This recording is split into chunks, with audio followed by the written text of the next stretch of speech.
ಅದು ನಮ್ಮ ಇದರಲ್ಲಿ ಬರೋದಿಲ್ಲ, ಕೇಂದ್ರ ಸರ್ಕಾರದ ವ್ಯಾಪ್ತಿಗೆ ಬರುತ್ತೆ. ನಾವೇನಪ್ಪ ಮಾಡ್ಬೋದು ಅಂದರೆ ಇಲ್ಲಿಂದ ನಾವು ಯಾರನ್ನಾದರೂ ಕಳಿಸಿ ಅವ್ರನ್ನ ಅಲ್ಲಿಂದ ಸೆಕ್ಯೂರ್ ಮಾಡ್ಕೊಂಡು ಬರೋದಕ್ಕೆ ಪ್ರಯತ್ನ ಮಾಡ್ಬೋದು. ಅದು ನೆಕ್ಸ್ಟ್ ಫೇಸ್ನಲ್ಲಿ ಆಗ್ತದೆ. ಈಗ ಅದನ್ನು ಮಾಡೋಕ್ಕೆ ಹೋಗಲ್ಲ. ಹಾಜರಾಗದೇ ಇದ್ರೆ ಬಂಧಿಸ್ತೀವಿ ಅಂತ ಹೇಳ್ತಾ ಇದ್ದೀರಾ. ಇಲ್ಲಿ ಅದು ಕಾನೂನಲ್ಲಿ ಪ್ರಾವಿಷನ್ ಇದೆ. ರೇವಣ್ಣ ಇನ್ನೂ ವಿಚಾರಣೆಗೆ ಹಾಜರಾಗಿಲ್ಲ. ಅದೇ ಈಗ ಎರಡನೇ ಸೆಕೆಂಡ್ ನೋಟಿಸ್ ಕೊಟ್ಟಿದ್ದೀವಲ್ಲ, ಸೆಕೆಂಡ್ ನೋಟಿಸ್ ಕೊಟ್ಟಿದ್ದೀವಿ. ಅದಕ್ಕೆ 24 hours ಸಮಯ ಇರುತ್ತೆ. ಆಗೋವರೆಗೆ ಅವ್ರು ಬಂದು ಹೇಳಿಕೆಗಳು ಕೊಡಬೇಕು.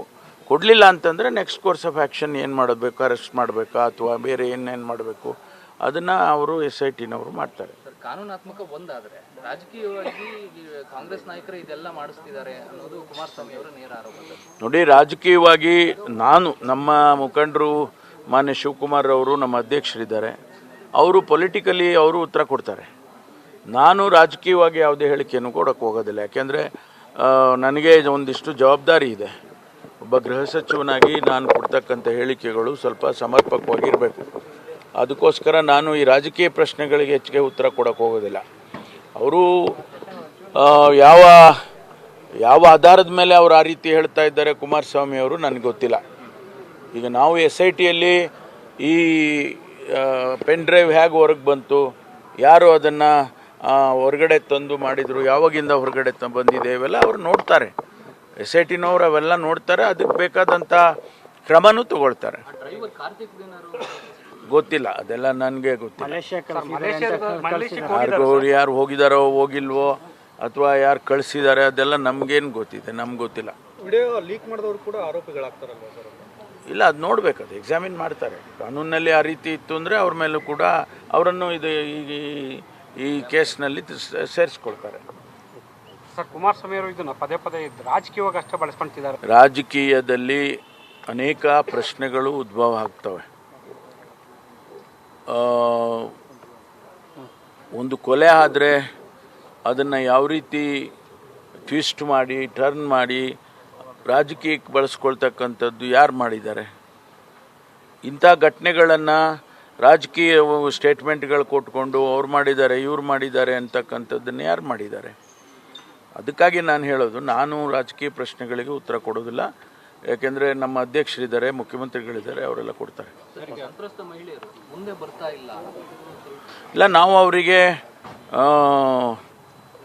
ಧೈರ್ಯ ಕೊಡ್ತಾ ಇದ್ದೀವಿ. ಯಾರಾದರೂ ಧೈರ್ಯವಾಗಿ ಬಂದು ನೀವು ಹೇಳಿಕೆಗಳನ್ನ ಕೊಡ್ಬೋದು, ನಾವು ನಿಮಗೆ ರಕ್ಷಣೆ ಕೊಡ್ತೀವಿ, ಎಲ್ಲ ರೀತಿ ರಕ್ಷಣೆಯನ್ನು ಕೊಡ್ತೇವೆ ಅಂತೇಳಿ ಅವ್ರಿಗೆಲ್ಲ ಹೇಳ್ತಾ ಇದ್ದೀವಿ. ಯಾರ್ಯಾರನ್ನ ನಾವು ಈಗ ಐಡೆಂಟಿಫೈ ಮಾಡಿದ್ದೀವಿ. ನಮ್ಮಲ್ಲಿ ಅವರು SITನವರು ಆ ವಿಡಿಯೋಗಳಲ್ಲಿ ಇರ್ತಕ್ಕಂಥವ್ರನ್ನ ಐಡೆಂಟಿಫೈ ಏನು ಮಾಡಿದ್ದಾರೆ, ಅವರಿಗೆಲ್ಲ ನೀವು ಧೈರ್ಯವಾಗಿ ಬಂದು ನಮಗೆ ಹೇಳಿಕೆ ಕೊಡಿ ಅಂತಕ್ಕಂಥ ಮಾತನ್ನು ಹೇಳ್ತಾರೆ. ಇಲ್ಲಾಂದರೆ ಅವ್ರಿಗೆ ಭಯದ ವಾತಾವರಣ ಸೃಷ್ಟಿ ಮಾಡಿದರೆ ಅವ್ರು ಹೆಂಗೆ ಬಂದು ಹೇಳ್ತಾರೆ? ಇದು ಗೊತ್ತಿಲ್ಲ ಇನ್ನು. ನೋಡಿ, ಸಾವಿರಾರು ವಿಡಿಯೋಗಳಿದೆ ಅಂತ ಹೇಳ್ತಿದ್ದಾರೆ. ಅದನ್ನು ನೋಡಿ ಅದರ ಐಡೆಂಟಿಫೈ ಮಾಡೋದೇ ಒಂದು ಎಕ್ಸರ್ಸೈಸ್ ಆಗುತ್ತೆ. ಸುಮ್ಮನೆ ಯಾರನ್ನೋ ರಾಂಗಾಗಿ ಯಾರನ್ನೋ ಒಬ್ಬರನ್ನ ಐಡೆಂಟಿಫೈ ಮಾಡಿಬಿಟ್ರೆ ತಪ್ಪಾಗುತ್ತೆ. ಅದಕ್ಕೋಸ್ಕರ ಭಾಳ ಎಚ್ಚರಿಕೆಯಿಂದ, ಬೇರೆ ಕೇಸ್ಗಳ ಥರ ಆಗಿದ್ರೆ ಇದು ಬೇರೆ, ಏನೋ ಕಳ್ತನ ಮಾಡಿದ್ದಾರೆ, ಬೇರೆ ಏನೋ ಮರ್ಡರ್ ಮಾಡಿದ್ದಾರೆ, ಅಂಥ ಕೇಸ್ಗಳಲ್ಲಾದರೆ ಅವರು ಮಾಡ್ತಾರೆ, ಕ್ವಿಕ್ಕಾಗಿ ಏನು ಬೇಕೋ ಅದೆಲ್ಲ ಮಾಡ್ತಾರೆ ಕಾನೂನು ಪ್ರಕಾರ.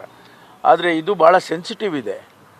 ಒಬ್ಬರ ಜೀವನ, ಒಬ್ಬರ ಒಂದು ಕುಟುಂಬದ ಜೀವನ, ಇವೆಲ್ಲ ಇದರಲ್ಲಿ ಅಡಗಿದೆ. ಅದಕ್ಕೋಸ್ಕರ ನಾವು ಏನೇ ಮಾಡಿದರೂ ಭಾಳ ಎಚ್ಚರಿಕೆಯಿಂದ ಮಾಡಬೇಕು.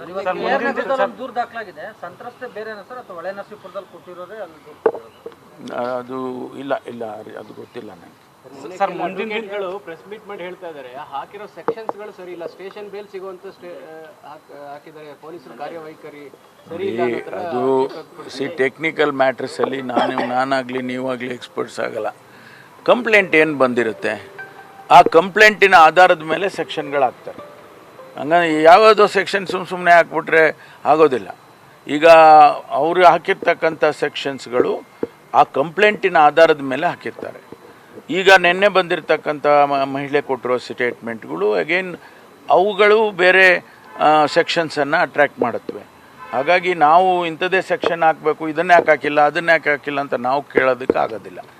ಸರ್, ಮುಂದಿನ ದಿನಗಳಲ್ಲಿ ಇನ್ನೂ ಒಂದಷ್ಟು ಸಂತ್ರಸ್ತರು ಬರ್ತಾರೆ ಅನ್ನೋದು ಅನ್ಸುತ್ತೆ ಸರ್? ಬರ್ತಾರೆ ಅಂತ ಅನಿಸುತ್ತೆ ನನಗೆ. ಬರ್ತಾರೆ ಅಂತ ಹೇಳಿಕೆಗಳು ಕೊಡ್ತಾರೆ, ಮುಂದೆ ಬಂದು ನಮಗೆ ಅವರು ಪ್ರೆಸೆಂಟ್ ಆಗ್ತಾರೆ, ಸ್ಟೇಟ್ಮೆಂಟ್ಗಳು ಕೊಡ್ತಾರೆ ಅಂತ ಹೇಳಿ ನಾವು ಅಂದ್ಕೊಂಡಿದ್ದೇವೆ. ಯಾಕೆಂದರೆ ಬರ್ತಾ ಇದು ಕೇಸ್ ಕಾಂಪ್ಲಿಕೇಟು ಆಗುತ್ತೆ ಮತ್ತು ಭಾಳ ಒಂದು ರೀತಿಯಲ್ಲಿ ಹೆಚ್ಚು ಜನರನ್ನ ಇದರಲ್ಲಿ ಇನ್ವಾಲ್ವ್ ಆಗ್ತಾರೆ ಅಂತ ಅಂದ್ಕೊಳ್ತೀವಿ. 164 ಸ್ಟೇಟ್ಮೆಂಟ್ ಯಾವ್ದಾದ್ರು ಒಬ್ರದಾದ್ರೂ ಆಗಿದೆ. ಅದೇ ಈಗ ಮ್ಯಾಜಿಸ್ಟ್ರೇಟ್ರ್ ಮುಂದೆನೇ ಮಾಡಿಸ್ತಾ ಇದ್ದೀವಿ. 164 ಮ್ಯಾಜಿಸ್ಟ್ರೇಟ್ ಮುಂದೆನೇ ಮಾಡ್ತಾರೆ. ಇವರು ಮಾಡ್ಕೊಳ್ಬೋದು, ಆದರೆ better it is in front of the magistrate ಅಂತೇಳಿ ನಿನ್ನೆಯಿಂದ ಎಲ್ಲ ನಡೀತಾ ಇದೆ. ಮೇಲೆ ಪ್ರಭಾವ ಬೀರೋದಕ್ಕೆ ಮುಂದಾಗಿದ್ದಾರೆ ಅಂತ ಹೇಳ್ತಾ ಇದ್ದಾರೆ ಸರ್. ನಾವು ಯಾರು ನೋಡಿ, ಅದಕ್ಕೆ ನಾನು ಹೇಳೋದು, ಪ್ರಭಾವ ಬೀರೋದಕ್ಕೆ ಆಗೋದಿಲ್ಲ, ಮಾಡಬಾರ್ದು, ಮಾಡೋದಿಲ್ಲ.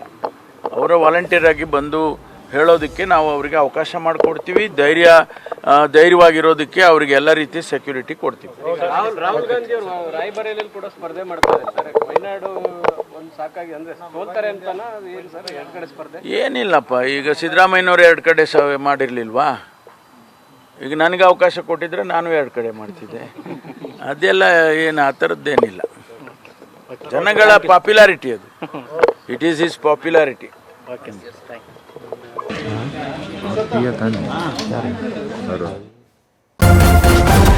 ನ್ಯೂಸ್ ಫಸ್ಟ್ ನಿರ್ಭೀತಿಯಿಂದ ನಿಮ್ಮ ಪರವಾಗಿ.